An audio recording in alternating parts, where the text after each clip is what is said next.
బడుగు బలహీన వర్గాల ఆరోగ్య పరిరక్షణకు కృషి చేస్తున్న మాజీ ఎంపీ వైసీపీ జాతీయ అధికార ప్రతినిధి మార్కాని భరత్రాం నాయకత్వంలో పనిచేయడం తనకు చాలా గర్వకారణంగా ఉందని వైఎస్ఆర్ కాంగ్రెస్ పార్టీ రాష్ట్ర కార్యదర్శి మాజీ కార్పొరేటర్ వాషంశెట్టి గంగాధర్ రావు అన్నారు.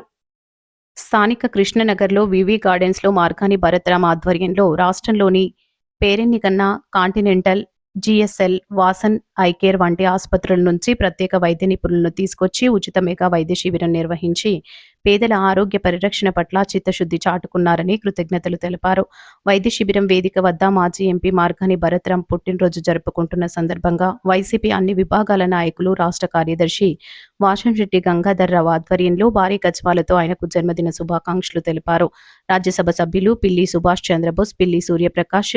బీసీ-జేఏసీ ఉభయ రాష్ట్రాల చైర్మన్ మార్కాని నాగేశ్వరరావు, మాజీ ఎమ్మెల్యేలు రౌతు సూర్యప్రకాష్ రావు, తలారి వెంకట్రావు, ఏపీ హౌసింగ్ కార్పొరేషన్ మాజీ chairperson Medapati Sharmila Reddy, YCP senior నాయకులు పోలు విజయలక్ష్మి, గిరిజాల బాబు, సతీష్ చంద్ర, స్టాలిన్, దాసి వెంకట్రావు, మార్తి లక్ష్మి, మార్గాని సురేష్, సప్ప ఆదినారాయణ, బిల్డర్స్ చిన్న, గౌరీ శంకర్, వట్టికోటి కృష్ణవేణి తదితరులు పాల్గొన్నారు.